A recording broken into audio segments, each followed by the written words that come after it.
Ok.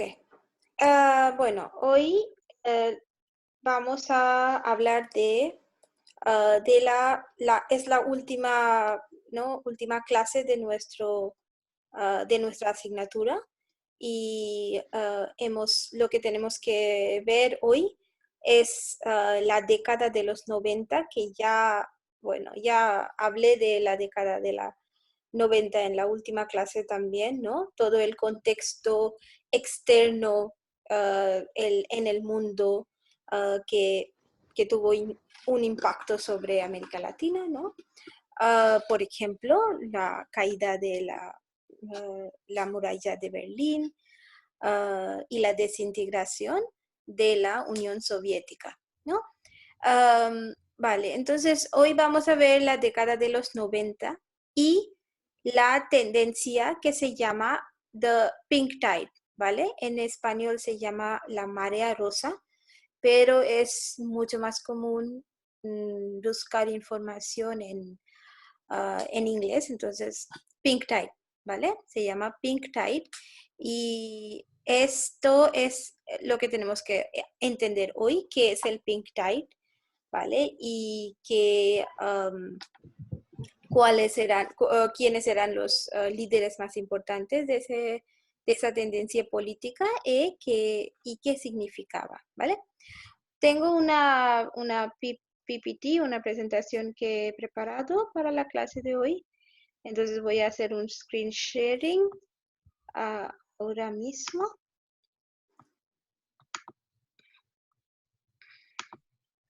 ¿Vale? Y empezamos. ¿Ok?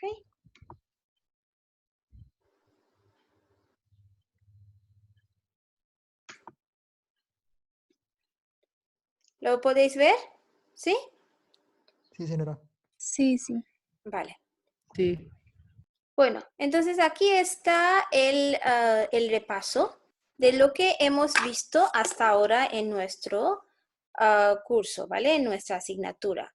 Hemos visto, bueno, ya el siglo XIX, ya hemos visto dominado por las independencias primero y luego por la dificultad de establecer democracias, entonces el dominio de caudillismo y militarismo en la primera parte, y hacia los finales del siglo XIX hay una modernización o industrialización en algunos países, especialmente en México o en Argentina, ¿no? Y nuestro siglo XX empieza con el efecto de estos cambios, ¿vale? Que surgen en los finales del siglo XIX y que hacia los años 30, ¿no? Los primeros años, las primeras 3 décadas de siglo XX consolidan esos movimientos, ¿sí? Y lo que surge como a partir de 1930 es el populismo, ¿vale? Entonces hay que repasar qué es el populismo. Son regímenes, ¿no? Que movilizan las masas, ¿no? Grandes grupos de la gente común, ¿no? Los trabajadores, los campesinos, ¿no? Entonces, líderes que movilizan a ellos y pueden movilizar y hacen que participen en la política y que decidan que empiecen a creer en su poder político, ¿no? En el poder de su voto, ¿vale? Y lo que hacen es nacionalizar las industrias, porque, como sabéis, en el siglo XIX, cuando independizaron los países de América Latina, la política económica, ¿no? La política económica, economic policy, dominante de ese periodo era el liberalismo, el mercado libre. Por eso, en los inicios, y también, como sabéis, que había mucha influencia de los de las empresas controladas por por Estados Unidos y otros países europeos. Y por eso la economía era más liberal, ¿no? Entonces, en el 1930, cuando aparecen los populistas, empiezan ese gran cambio hacia lo que entendemos como izquierdismo, ¿vale? Left, porque empezaban a nacionalizar las industrias y los recursos naturales de sus países. Y entonces el gobierno empezó a tener más control sobre, sobre el comercio de su país, ¿no? ¿Vale? En los años 40, ¿qué pasa? En los años 40 surge la Segunda Guerra Mundial y como sabéis, como habéis visto, que muchos países tuvieron que participar como aliados a los Estados Unidos, ¿sí? Y después del fin de ese periodo, había un movimiento hacia democratización, ¿no? Surgieron gobiernos estables democráticos, ¿vale? En los años 40. Ya hemos visto todo esto, entonces simplemente estoy haciendo un repaso para entender todo en un contexto, ¿no? Tener el contexto muy claro. Luego, en los años 50 empieza otra vez inestabilidad, ¿vale? Y mucho intervencionismo estadounidense, especialmente en países donde a causa de la democratización, ¿no?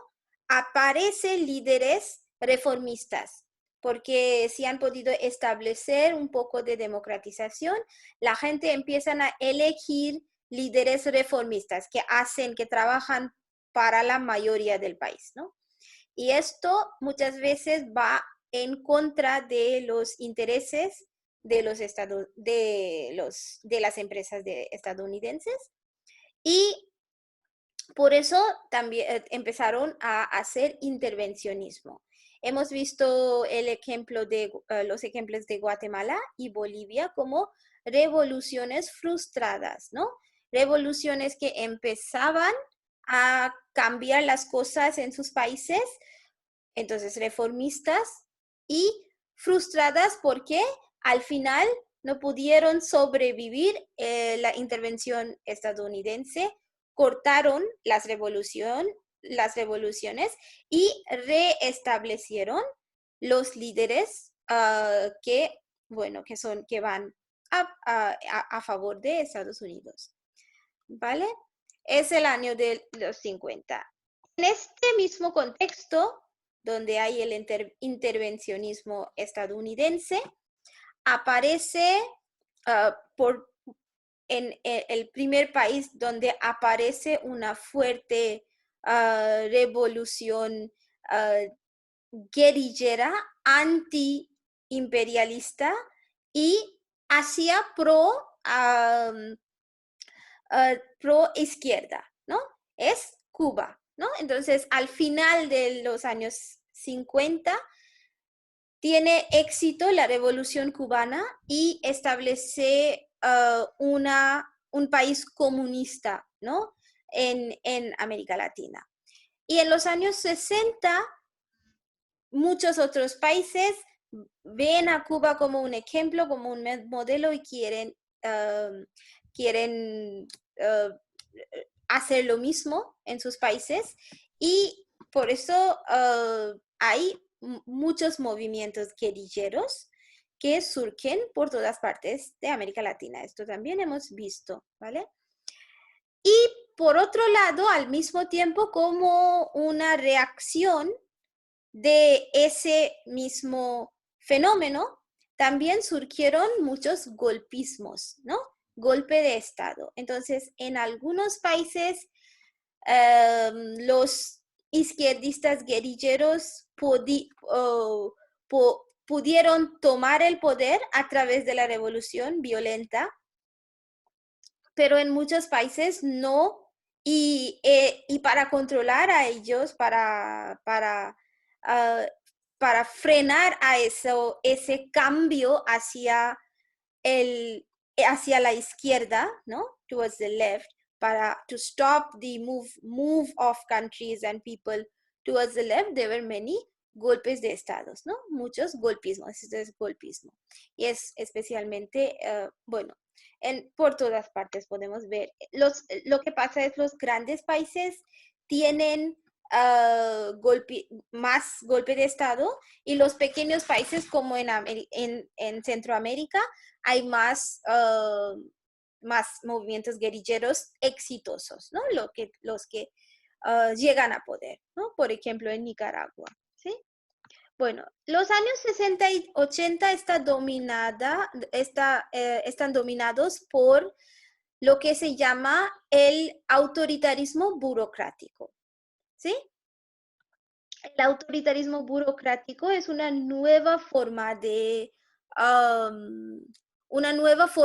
dictaduras. También son dictaduras militares, pero son más sofisticadas que nunca antes, ¿vale? Y también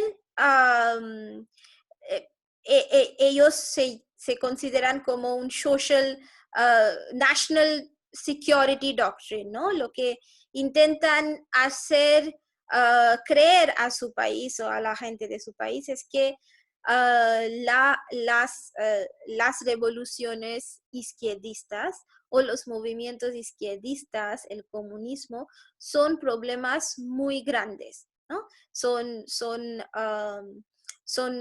problemas sociales y hay que controlarlo. Y para controlar estos se puede utilizar cualquier manera, ¿vale? Y por eso eran muy reprimidores, ¿vale? Estos gobiernos eran muy, muy reprimidores y también cometían muchos crímenes que se considera contra los derechos humanos. Okay? Human rights violations were done in this period, ¿no? Y crímenes del Estado contra sus propios ciudadanos, ¿no? Se considera como uno de los peores situaciones posibles, ¿no? Pero a pesar de toda la represión y a pesar de controlar los movimientos izquierdistas, perdón, no consiguieron en mejorar en una manera significativa la condición económica de sus países, ¿vale? Y estos gobiernos eran los primeros gobiernos en el mundo que aplicaban las políticas económicas neoliberales, ¿vale? Entonces, el liberalismo del mercado renace en este periodo en América Latina, en 60 y 80, ¿vale? Y tenemos los ejemplos más importantes son Pinochet, Videla y Medici, ¿vale? En el caso los países son Chile, Argentina y Brasil. Estos son los tres países que tenían esa tendencia más fuerte, ¿vale? Bueno, y luego tenemos 60 y 80, termina y cambia, y todo este periodo que hemos visto, los años 50, 60, 70 y 80, es el periodo de la Guerra Fría, ¿no? Desde el fin de la Segunda Guerra Mundial hasta la desintegración de la Unión Soviética. Este periodo total se considera como el periodo de la Guerra Fría entre Estados Unidos y Unión Soviética. Entonces, el mundo estaba dividido entre dos bloques, el bloque de izquierda y el bloque de derecha, ¿no? Vale, entonces, ¿qué pasó al final de los años 80? Cambió la situación mundial y en los años 90 había había una caída de la muralla Berlín, ¿no? que ya he mencionado en la clase anterior, y la desintegración de la Unión Soviética. Y este periodo trae un movimiento, un cambio hacia la democratización, ¿vale? Entonces, la mayoría de los países, o casi todos los países de América Latina, volvieron a la democracia, ¿vale? En los años 90, es lo más importante de los años 90.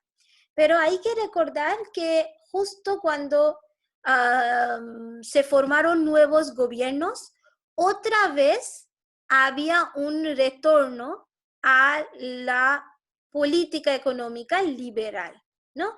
Y esta vez, claro, hay un papel muy importante que desempeña Estados Unidos, porque Estados Unidos introducen ese Washington Consensus, ¿no? Es algunas medidas o algunas prescripciones, ¿no? Cosas que un gobierno debe hacer para poder recibir un paquete, ¿no? A package, ¿no? de ayuda económica. Okay? So to get economic aid, they had to follow certain prescriptions, and these prescriptions meant liberalization of the market, of the economy, right? Por eso los años 90 tenemos por todas partes en América Latina la aplicación del neoliberalismo, ¿ok? Se aplica el neoliberalismo en los años 90 por todas partes en América Latina. Esto va con el proceso de democratización. So new governments are formed which are democratic in nature, but the democratic leaders they favor liberalization because that is around the world, that is the period where the world has suddenly realized or accepted that maybe liberalism is the only thing that can work, that can make us wealthy, okay, that can solve our economic problems. That economic problems cannot be solved through any of the left measures, right? Because of the fall of the Soviet Union, right? Bueno, y entonces, ¿qué pasa después? Después de una década de la aplicación de políticas neoliberales, la condición económica en los países de América Latina no mejora para la mayoría de la gente, ¿vale? Tenemos mucha desigualdad y los pobres sufren mucho porque la privatización de algunas cosas básicas, como incluso el agua, ¿vale? O el gas para cocinar, ¿no? Estas cosas también se privatizaban y era muy difícil para la gente pobre de América Latina sobrevivir. Y por eso empezó a surgir movimientos otra vez contra las políticas neoliberales, ¿no? Y en este ambiente aparece lo que se llama el pink tide, ¿vale? Y vamos a ver ahora qué es el pink tide, ¿no? Ok, entonces estamos hablando de la marea rosa o el pink tide, ¿vale? También este fenómeno va junto con el retorno al populismo, ¿ok? Porque hay que recordar que los populistas de los años 30, como Juan Perón, Getúlio Vargas, son como dictadores, ¿vale? Pero son muy diferentes de los dictadores de autoritarismo burocrático, ¿vale? Entonces, la palabra que se utiliza para ellos es populista, ¿vale? Entonces, en el pink tide hay un retorno del populismo. El populismo que es, hay que recordar, el populismo es cuando un líder político pueden movilizar ¿no? No está en poder a través de control o de represión, ¿vale? Esto es la diferencia entre el populismo y el burocrático, autoritarismo burocrático. ¿Ok? So, entonces, todo esto ya he dicho, las privatizaciones por una parte dio impulso al mercado, es verdad, pero también intensificó la desigualdad económica y social, ¿no?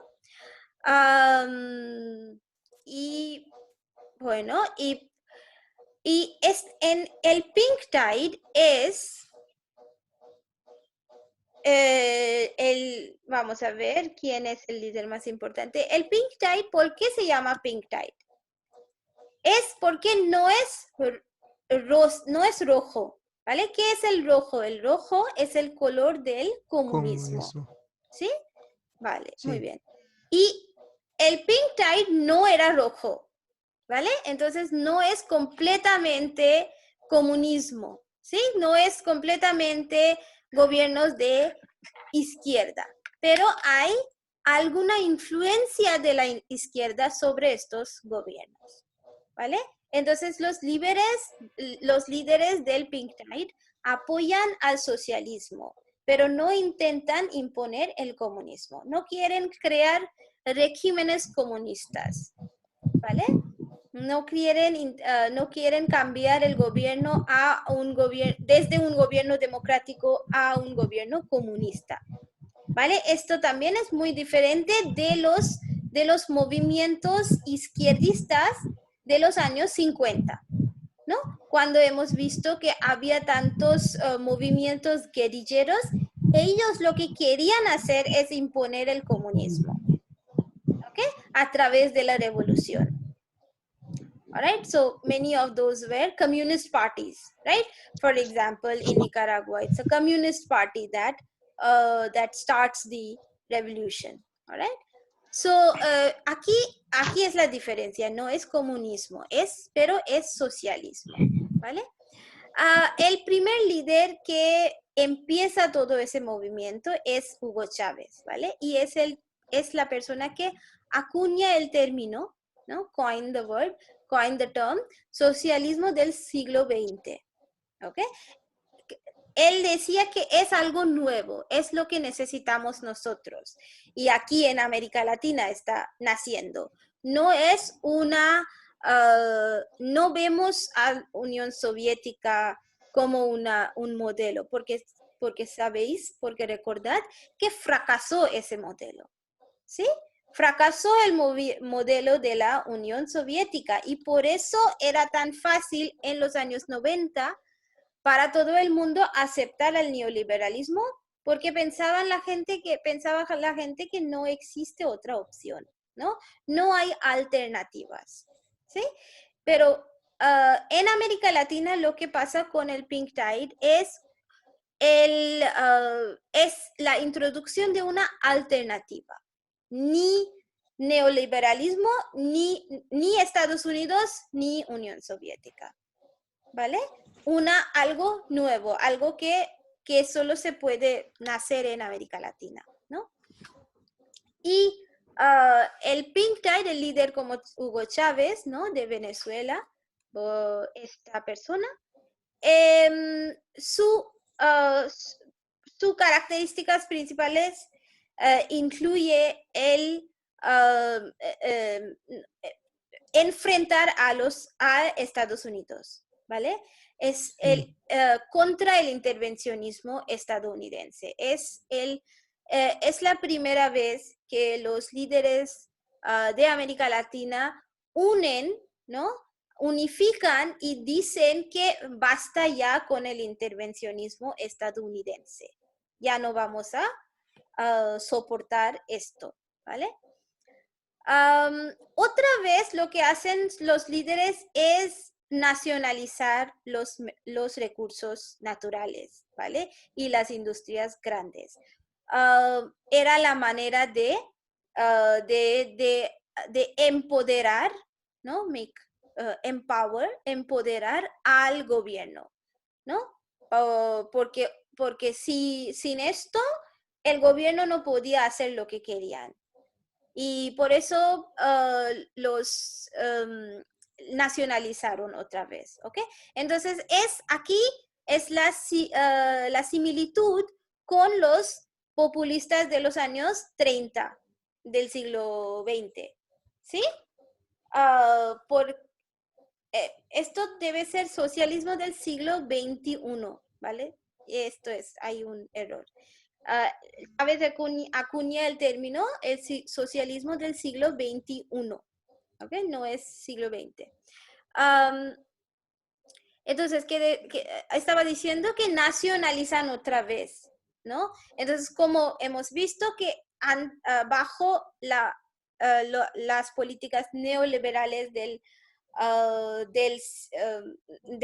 la década anterior, de la década de los 90, cosas básicas como el transporte público, la agua potable, todo se habían privatizado y por eso era tan difícil para la gente normal. Y ahora hay una nacionalización otra vez, ¿vale? De los recursos naturales, ¿vale? Como en el caso de Venezuela, Venezuela es un país que tiene óleo, ¿no? Que tiene oil. Entonces es bastante beneficioso, una industria que produce beneficios y ahora el gobierno lo controla, ¿vale?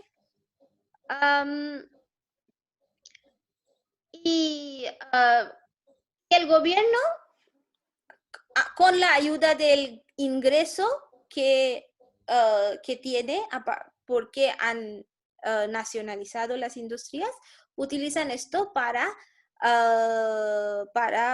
el beneficio y a la ayuda a los pobres, a la gente normal de su país, ¿no?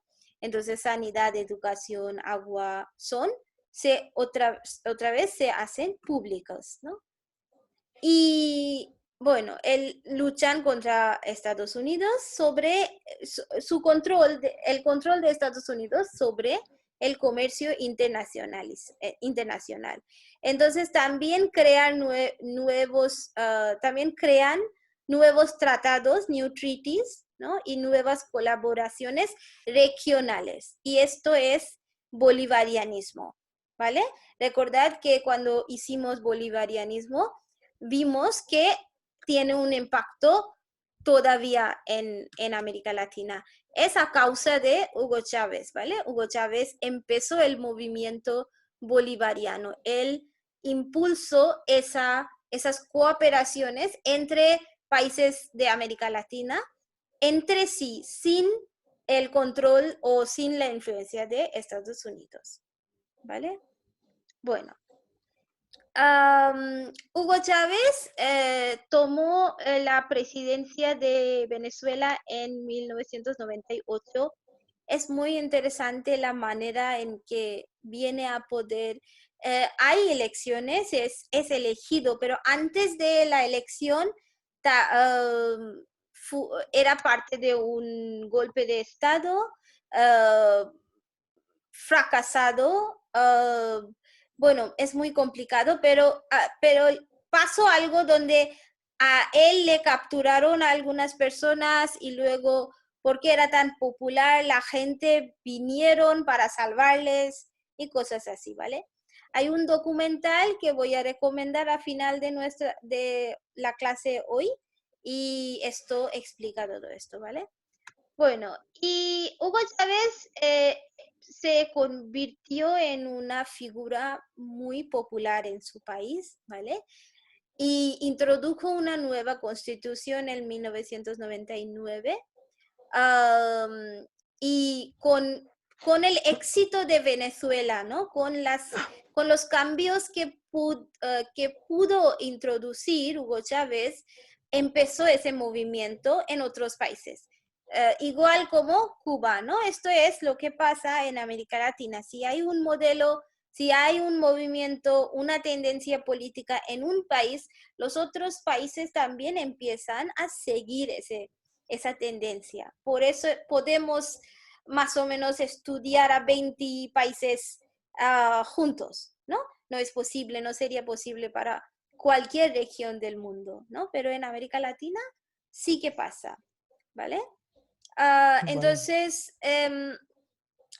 empezó el movimiento con Hugo Chávez y vamos a ver cómo se hace en un fenómeno que difunde por todas partes, ¿vale? Entonces, todas esas personas, voy a mencionar un poco sobre ellos, son parte de esa Pink Tide. Y hay otros que no he mencionado, ¿vale? Para poner como un control sobre lo que tenéis que recordar, ¿vale?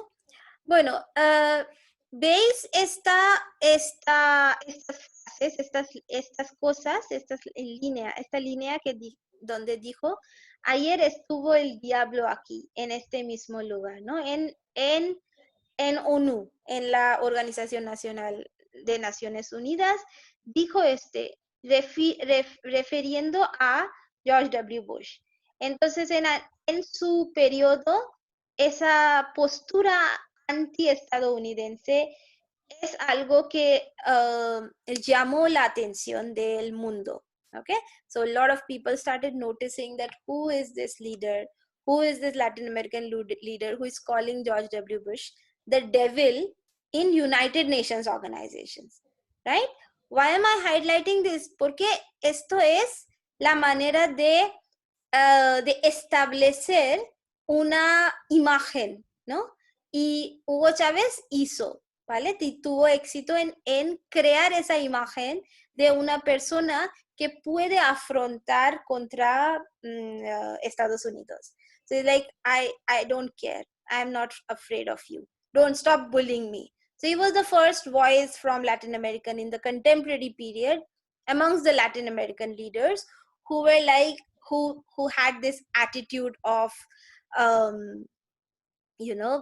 attitude of you are the devil, and making fun. At some, it is said that he said that you're a donkey. So he could